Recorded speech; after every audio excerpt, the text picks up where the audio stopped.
कल मैं उन्हीं एडजेक्टिव पर बेस्ड फिर सेंटेंस लेके आऊंगी, क्योंकि आपको मैंने एक ही चीज कहा है बेटा, मदर टंग कहते हैं, है ना, जो मातृभाषा है उसको कहते हैं मदर टंग। वो आपने अपनी माँ से सीखा है और उसको मदर टंग इसलिए ही कहते हैं क्योंकि वो माँ से सीखते हैं। अब मैं आपको इंग्लिश सिखाऊंगी और आप ये मान के चलिए कि मैं आपकी सेकंड मदर हूं, यानी कि इंग्लिश सिखाने वाली अब जो मदर टंग आप सीख चुके हो, उसको सीख चुके हो, वो आपके दिल आत्मा में बस चुका है। अब एक भाषा और सीख लो।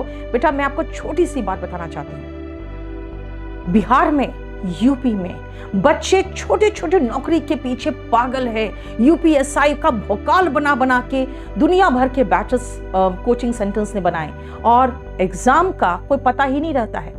लेखपाल के एग्जाम का कुछ पता ही नहीं रहता है, तभी बैच बनना शुरू हो जाता है। बच्चे 4 साल तक तैयारी कर रहे हैं। पटना में जीडी का तैयारी कर करके पागल। क्यों? क्योंकि उनको है इंग्लिश नहीं पढ़नी है। बेटा आप पूरा पूरा मैथ्स पढ़े हो, पूरा पूरा जीएस पढ़े हो, पूरा पूरा रीजनिंग पढ़े हो, एक बार इंग्लिश तो पढ़ के देख लो। मैं आपको कांस्टेबल नहीं बना रही हूं, मैं आपको सब इंस्पेक्टर बनाऊंगी। मैं आपको छोटे ग्रुप डी का नौकरी नहीं दिलवा रही हूं, मैं आपको जो दिलवाऊंगी वो बिल्कुल आप इनकम टैक्स इंस्पेक्टर बनाऊंगी। एक बार इंग्लिश तो पढ़ो यार। आप हिंदी से आसान पाओगे इंग्लिश को थोड़े दिनों के बाद। एक बार इसको बहुत आसान तरीके से शुरू करो।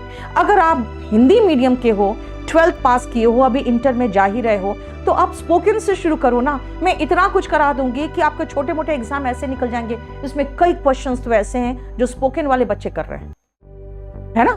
और उसके बाद जब एक बार आप में कॉन्फिडेंस डेवलप हो जाता है ना, yes I can do it, उसके बाद फिर नेक्स्ट स्टेप होता है, फिर तो कुछ भी नहीं बचता है ना।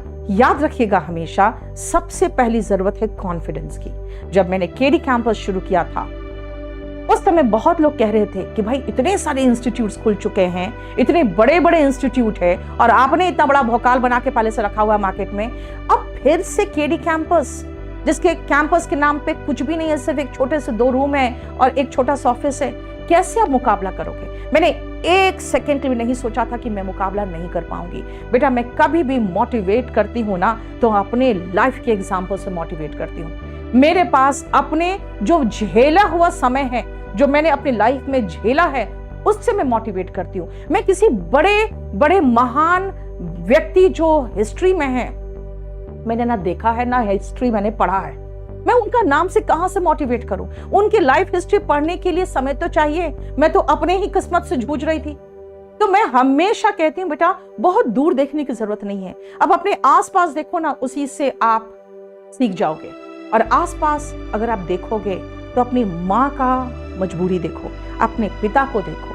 आपको अगर वो मोटिवेट नहीं करते हैं तो कोई मोटिवेट नहीं कर सकता। और ज्यादा देखना है तो आप अपने टीचर यानी मुझे देख लो।